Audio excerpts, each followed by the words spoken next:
WFYI podcasts are brought to you by Indy Soft Water, installing water softeners and reverse osmosis systems for homeowners and businesses in central Indiana for over 25 years.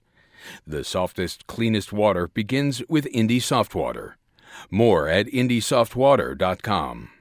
WFYI podcasts are brought to you by Visit Bloomington, Indiana, where Hoagie Carmichael, Booker T. Jones, and John Mellencamp impacted the city and helped it become a music destination.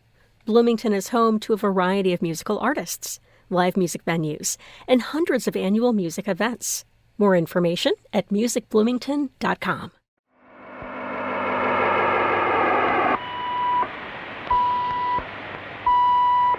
We're going to take a trip right now. Like we always do about this time. This is a journey into sound. Break it down. I'm Kyle Long, and you're listening to Cultural Manifesto. Up first, on this week's show, we'll explore a new documentary titled Beyond el Barrio. The film focuses on the history of a small community of Mexican immigrants living on the east side of downtown Indianapolis during the mid-20th century. The film was directed by historian Nicole Martinez-LeGrand.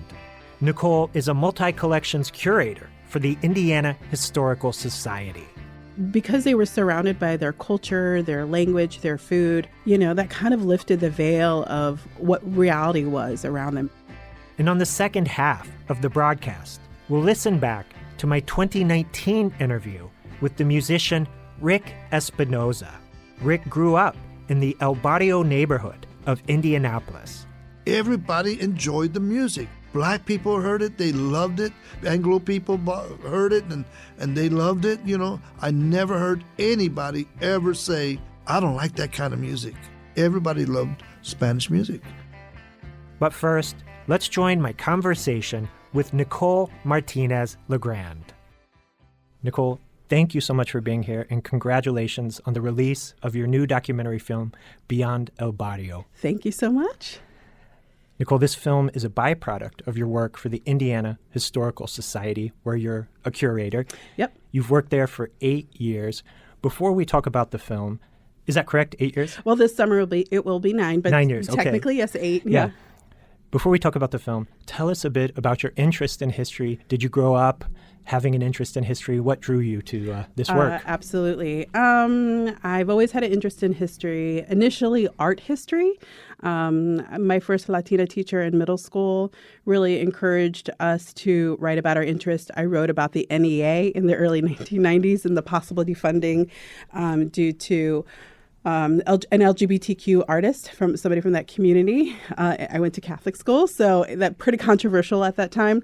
So she had told me that people who worked in museums and worked in the arts most likely studied art history, and that was it. So at the tender age of 13, my fate was sealed. Mm-hmm. Your film, Beyond el Barrio, focuses on a small community of Mexican Americans who settled in a neighborhood on the Near East Side of Indianapolis. Mm-hmm. And this was during the mid-20th century, right? Mm-hmm. Though this was a small community, they had a very vibrant and robust culture in the neighborhood. Tell us how you first learned about this neighborhood, what interested you in it to dive so deep into the history. You spent years now researching all of this. Yes, I have. So in 2019, I wanted to pick up doing some more audio recorded oral history interviews, what the basis of my work. And I knew about the Espinoza family and El Nopal Market. You actually wrote about them for Nuvo. And so I kind of knew about them and knew about the family. I got an introduction. And that's how I kind of got started to learn that there were more families there. They weren't the only one. And then being introduced to other families. And, that's kind of how I came to what is today in this film. Is there a way you can put the location of this community in perspective for our listeners in Indianapolis? Yes. What are some landmarks nearby? Well, I can tell. Well, it's the highway, the on and off ramp of the highway. So what we were able to determine, and keep in mind that maybe some houses were just outside of this perimeter. So North Street, the north perimeter, Market Street, the south perimeter, Pine Street on the east side, and Davidson on the west. So it's a very long rectangle. So it's North Street to the north, Market Street to the south, Pine Street to the east, and Davidson to the west. So basically the on and off ramps to I-65, 70. Yeah, it's not far from Mass Ave, where the Yachts is and all that. The Coca-Cola bottling company, the Garage Food Hall, yeah. Well, what's really great is that when, in terms of trying to place where some of these photos, images are, neighborhood images, you can see the Young House, Campbell smokestack in the back. And so that has been there for a long time. And so that's how, if it's in the background, I can literally pinpoint where they were standing in some of my photos that I've collected. You mentioned Feliciano Espinoza. Mm-hmm. He was one of the most important residents of this neighborhood, and you really focus on him in this film. Mm-hmm. During his lifetime, Feliciano brought a wealth of Mexican culture to Indianapolis. Mm-hmm. I believe he passed away almost 20 years ago in 2007. And though he's no longer with us, the seeds he planted back in the 60s and 70s are still growing here in the city. Tell us about the impact of Feliciano Espinoza on the Mexican-American community of Indianapolis. He was a trailblazer. He was. He most definitely was. And so were a lot of the other men and women in that neighborhood. Started the Mexican grocery store, right? And that later moved into City Market after the highway came through. But music was a big part of his joy and his existence. So he was also kind of like a music promoter. So he would have folks playing in the neighborhood. Now what is St. Joseph's Historic Hall. And then he started a radio station, a Spanish language radio station with several other men in the early 1970s on a radio station owned by Indianapolis Public Schools called WIAN, which is now known as WFYI. Yeah, he was on the air in the 60s, too, I believe, on WFMS. He had a Spanish language show. WFMS and many other radio stations throughout central Indiana. So he was kind of he's a mover and a shaker. And so he was able to connect people. And so he was also politically active and then helping start a human and social service agency, which was called the Hispano-American Multi-Service Center in 1971, which is now known today as La Plaza, Inc. Yeah, La Plaza is a crucial support network for Latinos in Indianapolis. Yes. Yeah, it's incredible. He also, one thing that really intrigued me was he would screen Mexican films at the Rivoli Theater on East 10th Street as part of his work through the Hispano-American Center. So he was really just bringing in music, food, film, uniting people in the community. It's an incredible legacy he has, and the city recently recognized his contributions to the city of Indianapolis in a mural. Tell us about this mural, which opens your film. Yes, thank you. So the mural is called the Bicentennial Legends Mural near Gainbridge Fieldhouse. And so they're Pacers Unity Plaza. And myself and several other historians were consulted on, give me a list of your legends or people who contributed to Indiana. And when they selected Feliciano. And then we saw the design later, and he's at the top. And so he's in this iconic photo that I published in my blog that I did in March of 2020, where he's in a sombrero. And so he is perched there. I think 42 other portraits of people who've shaped Indianapolis in 200 years. And that was I only had one blog out at that time. And so I've written more about it later, but that was pretty shocking and gratifying to see. Yeah, I know you are very close with the families of this neighborhood. For a long time, this history was kind of lost. It wasn't talked about. It wasn't documented. How do they feel now seeing Feliciano Espinoza in this high-profile position on this huge mural in the city? You have this documentary out now. What do they make of all this? They're shocked. Right. And also, I think people need to understand that the people that are interviewed and featured, they were children at this time. So they didn't really have too much context.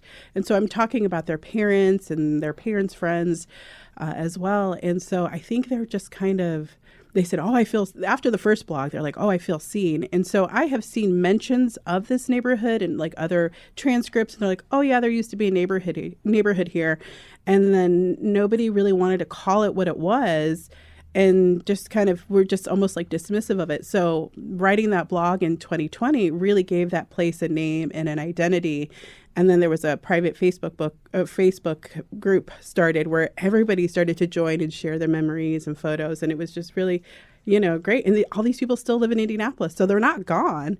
And so that was pretty amazing. I believe Feliciano was originally from Mexico, correct? He was originally from Mexico. San Luis Potosí? Yes, from San Luis Potosí. And then he was in, everybody from that area came from Mercedes, Texas. And so they're all not related. And so, one by one, they began to settle out here in the area. I believe. What brought him here? Work. Yeah. And so a lot of the, Felix himself and Jesse Quintana Sr. Were railroaders. And so the railroad industry brought them here. Yeah. And they all knew each other from this small town in Texas? Sort of. I don't think they knew of each other. I think they all came here, and I don't know. I've tried to ask this question to them. They're like, we don't know. I don't know why we're all from Mercedes, but, there could have been that. From the historical perspective, there could have been a labor agency there offering contracts for people to work in Indianapolis. And also word of mouth helps as well. If you're just tuning in, my guest is the historian, Nicole Martinez-LeGrand. We're discussing Nicole's documentary, Beyond El Barrio. The film focuses on the history of a small community of Mexican immigrants living on the east side of downtown Indianapolis during the mid-20th century. Let's return to our conversation. You mentioned this neighborhood is now under the highway. Under the expressway, yeah. El Barrio was a thriving community for many years. Tell us why it no longer exists. Well, eminent domain first, technically. And so in the late 1950s, they signed into law the Highway and Defense Act, which, and this happened in all U.S. cities where they wanted to expedite travel. And so they created this highway system. And so, when they were planning it, it just happened to be through El Barrio. Mm-hmm.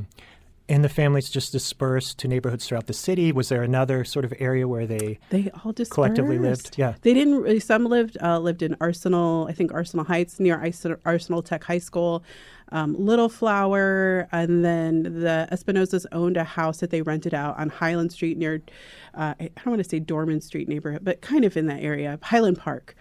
So they lived out there. And then some people moved as far as south to near where the University of Indianapolis is. Some of the folks I've interviewed, but generally the east side.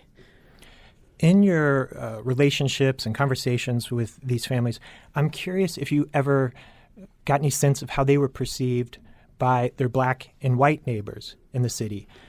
During the 20th century, there were periods of intense anti-immigrant and anti-Mexican-American discrimination, which resulted in two major incidents of mass deportations in the 1930s, the 1950s. Did any of that trickle down to these folks here in Indianapolis? Do you hear stories of discrimination, or were they able to live a peaceful life here? Yes. What didn't make it into the film, one family had talked about before they moved in, they had heard that there was a petition put out to prevent them from moving into their neighborhood. And so because they were surrounded by their culture, their language, their food, their non-biological family, so to speak, that kind of lifted the veil of what reality was around them. And so in terms of experiencing racism, they said that really was clear and apparent to them as they moved out to the surrounding areas. Mm-hmm. Nicole, the documentary is relatively short. It's 20 minutes, but it's just jam-packed with stunning archival photos and recordings that you've documented in the years you've been researching the history of this neighborhood. Tell us about that research, and what were some of the most exciting things you found along this journey and process? To me, audio is, great. We have a recording of WIAN, one of their Spanish language news stations. And so that was pretty exciting for me. Also getting all these different photos and making connections and seeing other people in other photos. So each family has donated photos in the past and have been continuously. But really, there was a huge push for the documentary. I think we had around 100 photos. Again, we did this in a very short and aggressive timeline, so not everything could make it, and we couldn't make it longer. But yeah, I mean, I don't know. It was very hard to choose what could make it in and what would not make it in. The photos are really powerful, and the recordings and all the testimony from the residents. So congratulations. Thanks. On the subject of filmmaking, from what I know about you, you're not a documentary filmmaker by No. trade. This is your first work, right? Yes. You've done a lot of writing in the past. This film is based off a blog post you made in 2019. What was the process like translating all this into this new medium? How easy or difficult was that for you? So after doing exhibits and writing books and now film, I've learned that the creative process is not linear. And so that is something I think I struggle with. So when trying to write the script, but everything is kind of it's really hard to kind of figure out what to focus on. And I also include in this documentary my earlier work and research on the Latinos of Indianapolis. So going back to the early 20th century. And so just trying to fit in everything that I've already done into this cohesive story. So, I don't know. Did I answer your question? Yeah. I mean, was this an overwhelming challenge for you? Yeah. I mean, 20 minutes, everyone's like, 20 minutes? That's not very long. And I'm like, do you know how hard those 20 minutes are? 20 minutes is a long time when you have to fill it. Yeah. And so when you're writing and directing and all that kind of stuff and choosing photos. So, yeah, it was not easy. And so now that I've conquered that fear of how to do a documentary, I definitely feel confident that if there's a part 2, part 3, part 4, we definitely have enough audio. We definitely have enough footage to possibly do that. In the last 20 years, or 30 years, the Mexican-American community in Indianapolis has really exploded. Mm-hmm. There are now El Barrios all across the city, some of which have really profound cultural footprints here. Mm-hmm. Do you have a sense of what that community thinks about the work you're doing? Do you get engagement from them? Do you get a lot of feedback from the contemporary Mexican-American community here? Well, I just want to preface, they're not all Mexican. So we have a lot of Latino population here. Central and South American, people from Latin America, period. I think when I do meet with, especially young people, I think they're just amazed that there is so much history here. You know, they feel like newcomers. But, you know, my family has been in the earliest set of immigrants in my family came 100 years ago to Indiana. And I came from a very strong Mexican-American background. But I still feel in some ways like a new arrival. Like my history doesn't matter. And so I think they just feel seen and maybe feel a little bit more complete in their own sense of understanding of their place here in Indiana. Yeah, that's great because there really isn't any materials in one place where someone can go to, other than the work you've been doing, where someone can go to and learn about this history in a concise way. Yeah. And people are excited and people are like, do you want my photos? And I say, yes, let me see them. That's awesome. And Nicole, this documentary is being released at a very turbulent time in the United States. Mm-hmm. Both President Donald Trump and Governor Mike Braun have worked to eliminate diversity, equity, and inclusion programs from publicly funded institutions. Mm-hmm. This purge of DEI has led to the accidental and intentional erasure of history about minority communities in the United States. Just the other day, I saw an article about the censorship and removal of books from military libraries, military bases, the libraries on military bases.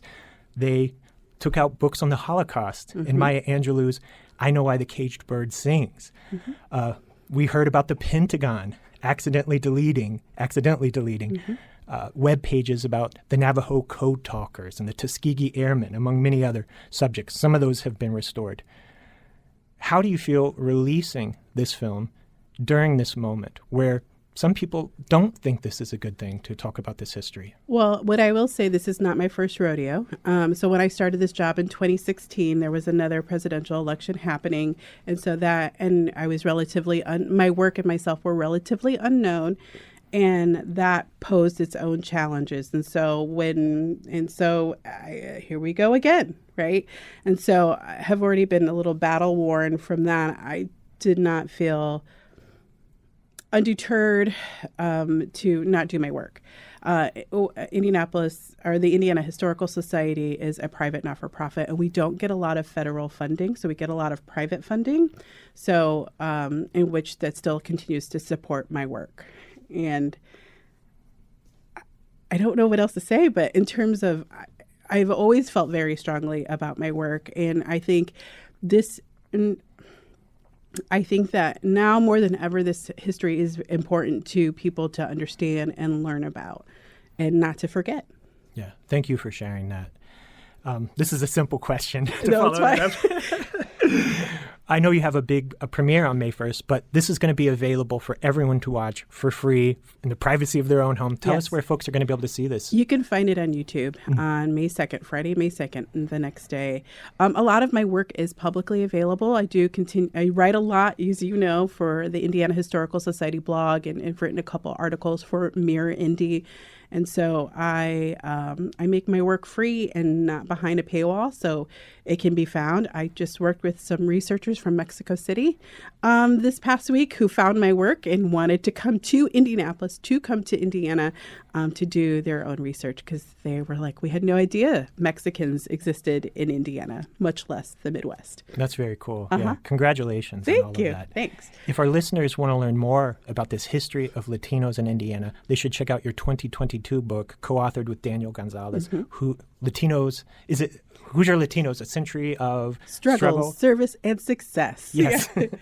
So, Danny, I have to give kudos to Danny. Danny and I collaborate a lot. Even though he's at the Children's Museum right now, he is a talented historian and author. And we wrote this book in 2020 and 2021, mostly during lockdown, and we couldn't really see each other. And we had to be satisfied with what we had in terms of research. So I couldn't think of anybody else that I would love to collaborate with under duress than Danny. So he's just a great and wonderful human being. Nicole, any final thoughts you want to share about this project or your work here in Indianapolis? Yeah, folks can find my work on any of my social media profiles. I have a link tree, and so where I've collated everything so people don't have to search for it. So just click and find what you're interested in reading. Also, I do Asian history in Indiana as well, so you have plenty to read. Equally fascinating history here in the city. Absolutely. Yeah. Thank you so much for taking time to be here and talk about this film, and congratulations on this milestone project for you and the city. So thank you. Oh, thanks. Yeah. It's great.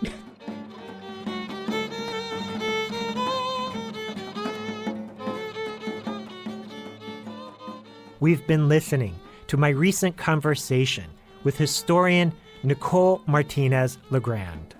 Nicole's documentary, Beyond el Barrio, is streaming now on YouTube. Cultural Manifesto will return after this short break.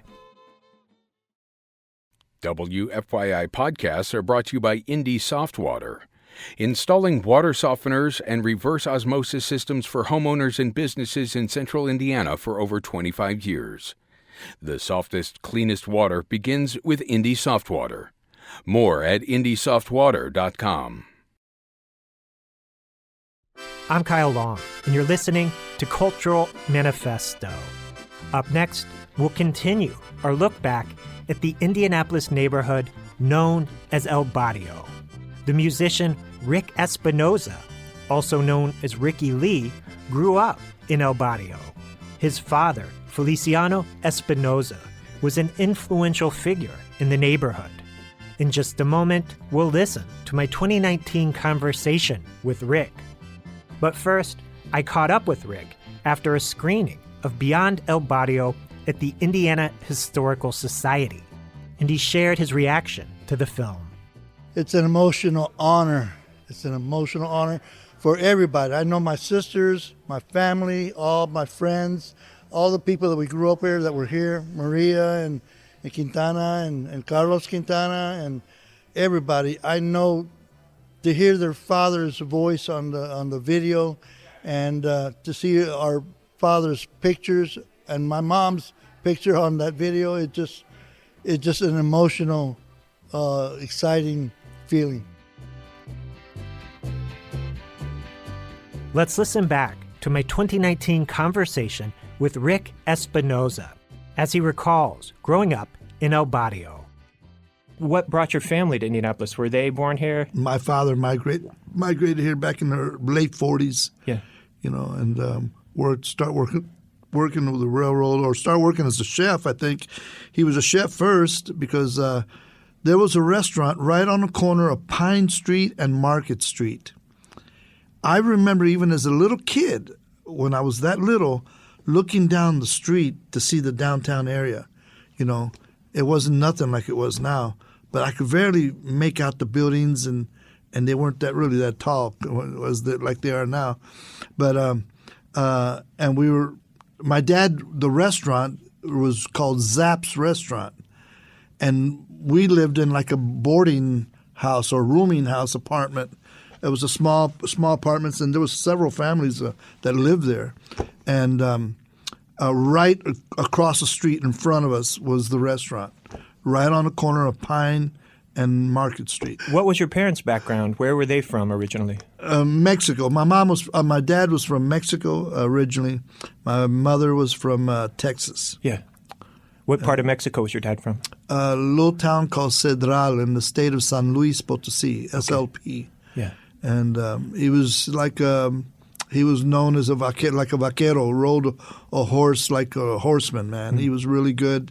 I even heard a man come to me at a bullfight one time and told me, my dad saved his life when he was little and pulled him up from a hailstorm. And it was a deadly hailstorm because it killed some animals. But he said, I thought that was an incredible story that the man told me. I go, are you serious? He told me yes. He told me in Spanish, your dad saved my life. If it wasn't for him, I wouldn't be alive. Or I would have been really hurt bad. So yeah. And Rick, in the liner notes to your album My Life, you talk about singing with your dad. Was your dad a musician? Did he like to play music and sing? My dad loved to have barbecues and get-togethers with his friends, and some of them would bring the guitars and the accordion, and they'd go back there. Some of the Latino guys from my band, and they would come after hours or just hang out on the weekends with my dad, and he'd have a barbecue, and they'd be playing music, and my dad would sing, with them, and he loved singing. And there were times when me and him together, just me on the guitar and him singing, we'd have some fun singing, and brought a lot of memories. When he got this operation and something went wrong, and he had a massive stroke in the middle of a heart operation. They had to put him in an induced coma, and those were one of the things that I wished I could do again, is sing one more time with my dad. Yeah.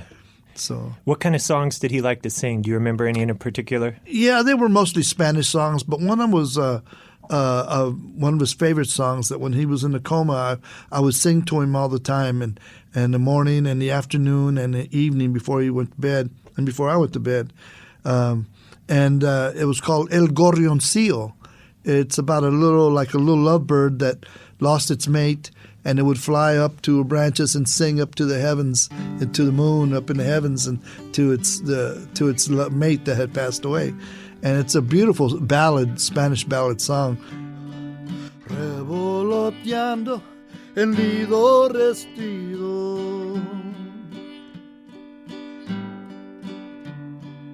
un gorrioncillo pecho amarillo,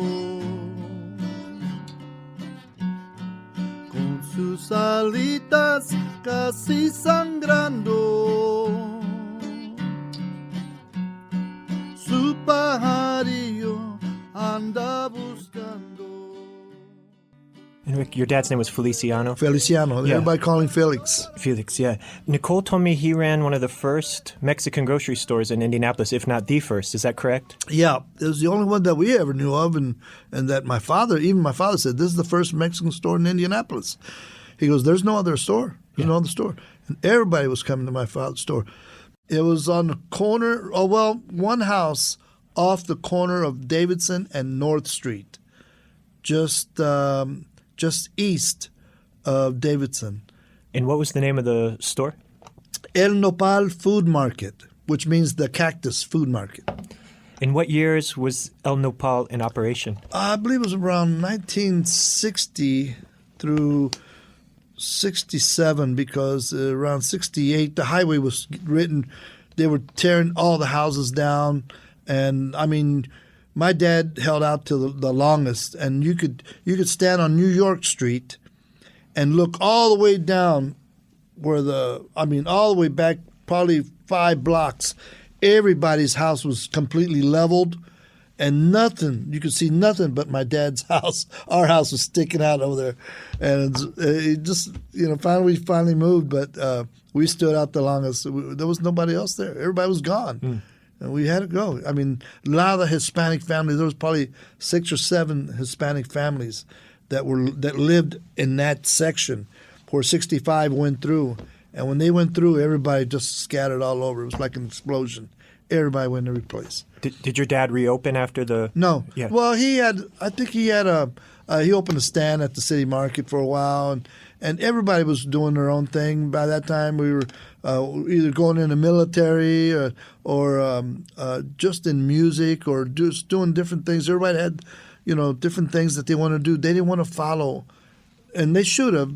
But everybody has their choice in life what they want to do, and I to this day I regret not following up in my dad's footsteps with the store. He wanted me to help pick up where he left off, with the store, and I regret not having that. If I had my life to do over again, I would have done the store thing. We'd be a big conglomerate business right now, because we were the first that were there. We were making my dad was making really good money, doing real good, and he did all that while he was working with the railroad. I mean, the bakery, the piñatas, the cooking, and then he'd load up the van and take it out to all the migrant camps, Tipton, Converse, Elwood, Trafalgar, Kokomo. I mean, you name it. There were anywhere there were migrant camps, and they were all over the state of Indiana. We were going out there. I would go early in the morning with my dad, and we'd come late at night. And he made a killing. He took the store to the people.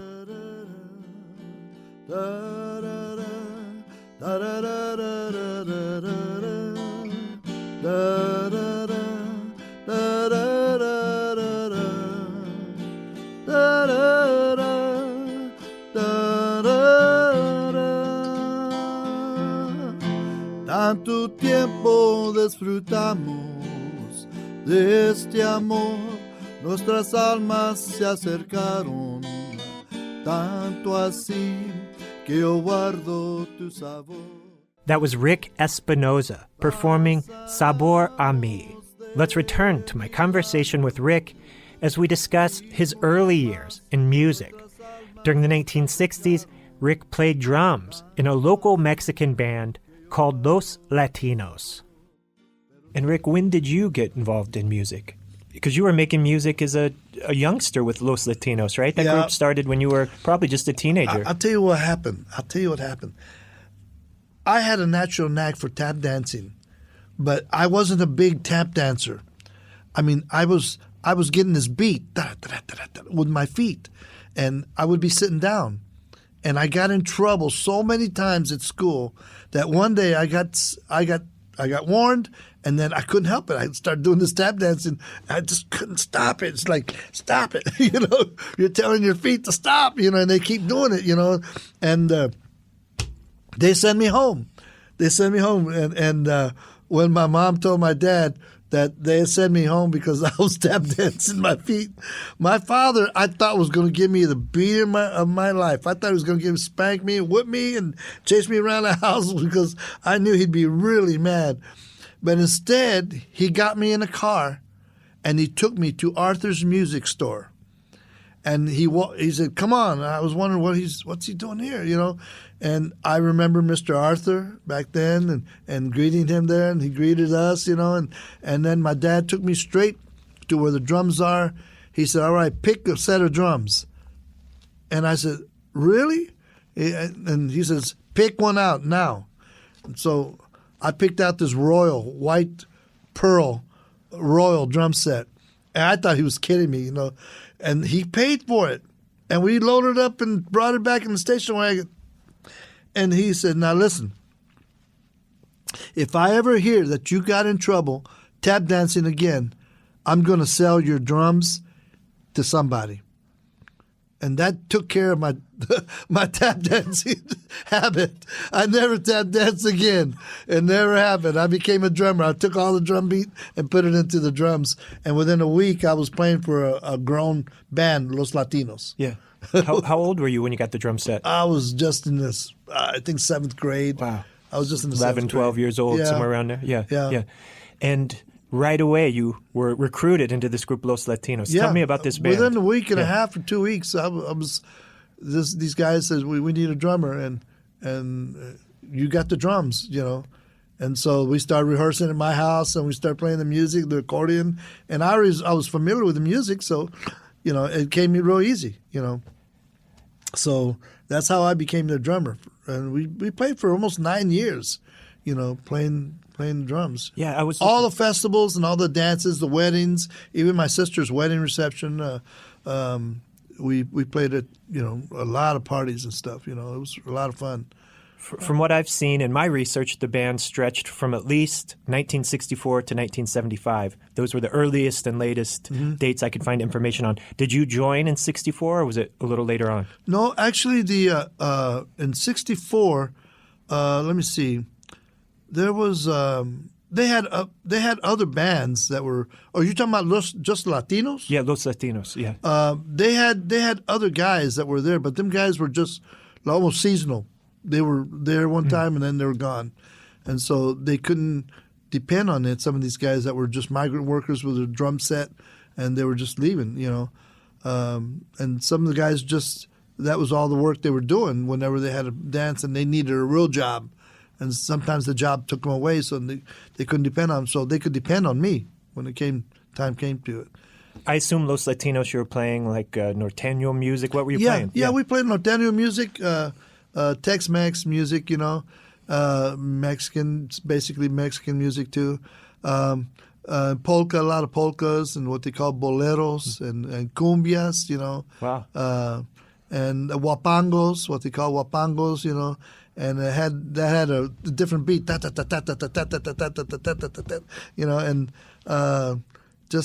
we played it all, and I got to learn from these guys. They were telling me how they wanted the beat, and I would do the beat and start the beat, and then there we go. And then they start playing the music. That's it. Was it exciting for you at that age to join this group and be playing out in social halls and restaurants and things? Yeah. As a matter of fact, back in those days, there was a place where all the big stars were going, and it was called the Whiteland Barn. Right, a lot of rock and roll bands played there. Yeah, all the big superstars were going there. And then we got a gig there. They were having some kind of a Spanish festival. All the food was going to be Spanish, and the decor and the dress code was dress Spanish and just that style, And they wanted a Hispanic band, So they hired us to play, and we found out we were going to the Whiteland Barn. I said, wow, we thought we had a ride. At least I did, because the Whiteland Barns were Chubby Checker and all these other big bands were playing, Frankie Avalon, and, and now we're going to get to play at the Whiteland Barn. And Rick, I'm curious how the audiences received the music at that time, Los Latinos, because, people who are immigrants or who are separated from their culture, really long to get in touch with the music that they grew up with. I imagine people were pretty excited about what you were doing. Yeah, there was everywhere we played music, people loved it. I mean, there was not one person. I don't ever remember anybody ever saying, I don't like that music. Nobody ever said that. Everybody enjoyed the music. Black people heard it. They loved it. They danced to it. It was like something new to them, and it was really cool. And it was just good dancing music. And American white Anglo people heard it, and they loved it. I never heard anybody ever say, I don't like that kind of music. Never. I never heard it at all from nobody. Everybody loved Spanish music, and they loved dancing to it. It was something different. Dancing the polka to some of that stuff was really a lot of fun for some of the, whether you're a white person or a black person, when you get out there to dance, you're having fun with that kind of music, dancing the polka, and especially wapangos or cumbias. People loved that, and it was just a new experience, So it was a new experience for a lot of people, and just to hear it and to dance to it. So yeah, they loved it. Rick Espinoza recorded one single with Los Latinos. The record featured a version of the famous Mexican folk song La Bamba, along with an original Latin soul ballad titled Baby Don't Go. In January of 2022, a copy of that record sold for over $4,000 on the collector's market, making it one of the most valuable Indiana records ever released. I recently asked Rick for his thoughts on the record's enduring appeal. What do you make of that? That's the second most valuable Indiana record ever sold at an auction. Why do you think that music has endured for so long, and does that surprise you? No, it had to be one very rich collector because somebody with some money and that really enjoyed the song. And I'd like to meet him, talk to him, and ask him what interested him into that song. What made him so think that it was so valuable and so important that he had to have that song? This is Los Latinos with Baby Don't Go.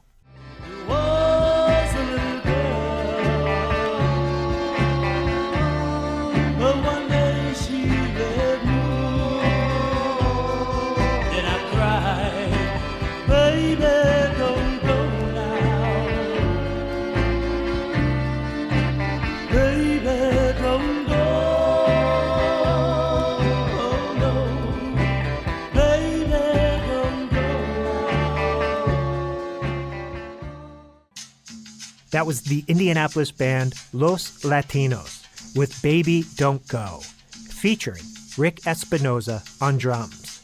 We've been listening back to my 2019 conversation with Rick. During the mid-1970s, Rick wrote and recorded a fascinating bilingual rock song titled Injustice, Justice. The song documents a largely forgotten incident from 1975 when a young Mexican-American man named Gilberto Ramos was shot and killed by police in Union City, Indiana, after running a red light. I asked Rick to share his memories of writing this song. And it's about a young Hispanic kid who ran a stop sign or stoplight. I can't remember if it was stop sign or stoplight. And a sheriff in this town in Union City, Indiana, opened fire on him. And I mean, how many people run a stop sign or a stoplight and a sheriff opens fire on you, you know? And they chased the guy out of town, and he chased him out of the state line from Union City, Indiana, Ohio, into Union City, Indiana. And then he was in a country road, and I don't know if it was a gravel road, and he lost control, and he went into a ditch. And the police was right behind him. And the sheriff came up to him, and he ended up walking up to him, and his brother, as a matter of fact, when the guy, Gilbert Ramos was his name, when his brother saw him pass, he stopped. He said, "Police is chasing me," and he took off. And he's shooting at me, trying to kill me, and he took off. And his brother saw the police right behind him, so he followed right behind him. So when the police caught up with him, his brother said, "Don't shoot him. I'll get him to come out. I'll get him to come out." And his brother went down there and told him, "They're not going to shoot you. Come on, just come on out." And his brother came out. They told him to put his hands on the hood. He put his hands on the hood, and then when the sheriff got up to him, Gilbert turned around and said, "Go ahead, shoot me if you're going to shoot me," and he shot him, cold, point blank, right in front of his brother. He shot him and killed him right there. And he said in court, because I went to the court hearings, it was here in Indianapolis. He said in court that he thought he had a gun in his hand. And in the song, I sing that part, you know. And so they ended up finding, even the deputy said, when the prosecutor said, was there any reason why he should have been shot? And the deputy said, there's no reason why he should have been shot. He said he didn't have no weapon on him. You know, all he had was a watch, you know. And so they found the sheriff not guilty. And that's why I wrote the song "Injustice, Justice." So, what was the reaction in the community when all this was unfolding from the Mexican American community here? What was there? A lot of outrage? Was there a lot of? There was outrage, but what can you do? What can you do? You know, they made the decision already. You know, they wanted to do a march and make a showing of Hispanic unity outside the courthouse at the time, but they said, "Don't do it. Don't do it. Let the justice show, let the justice take its place. They got him dead to right.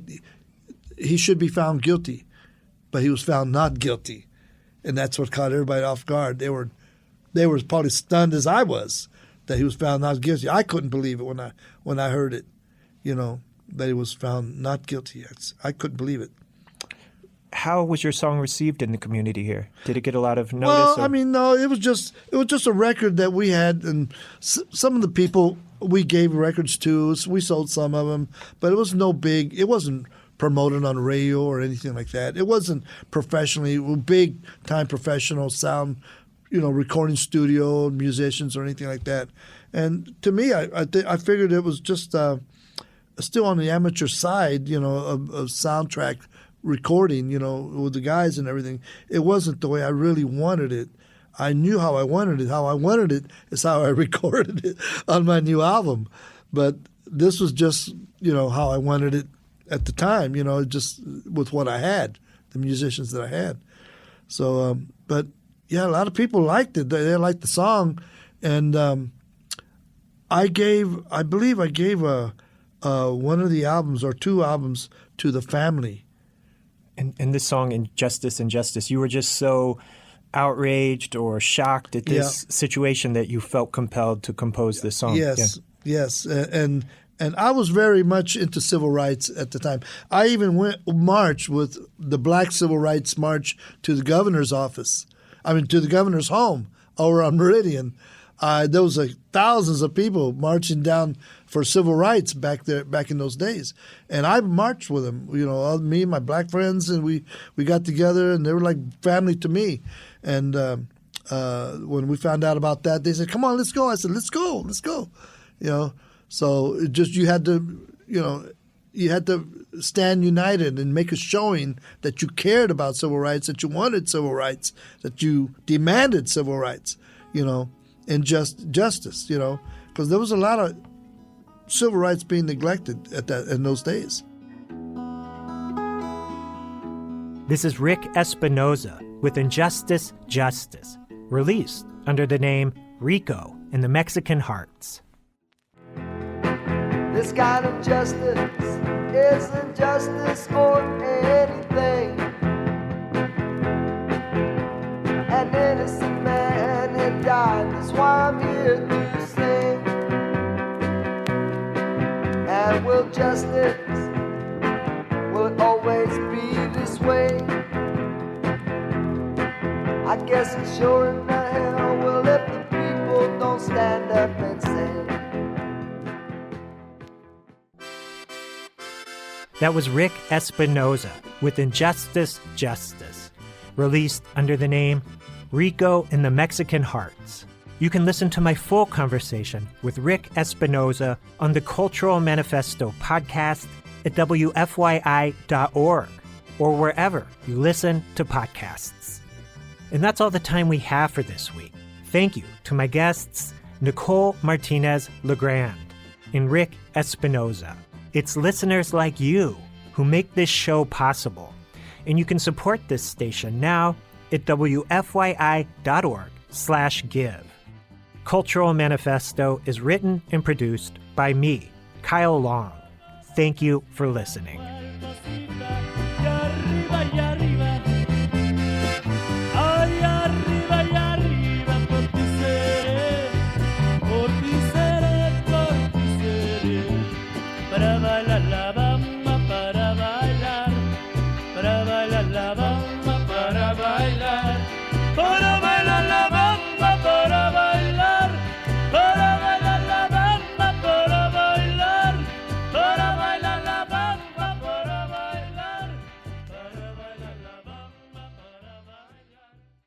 WFYI podcasts are brought to you by Visit Bloomington, Indiana, where Hoagie Carmichael, Booker T. Jones, and John Mellencamp impacted the city and helped it become a music destination. Bloomington is home to a variety of musical artists, live music venues, and hundreds of annual music events. More information at musicbloomington.com.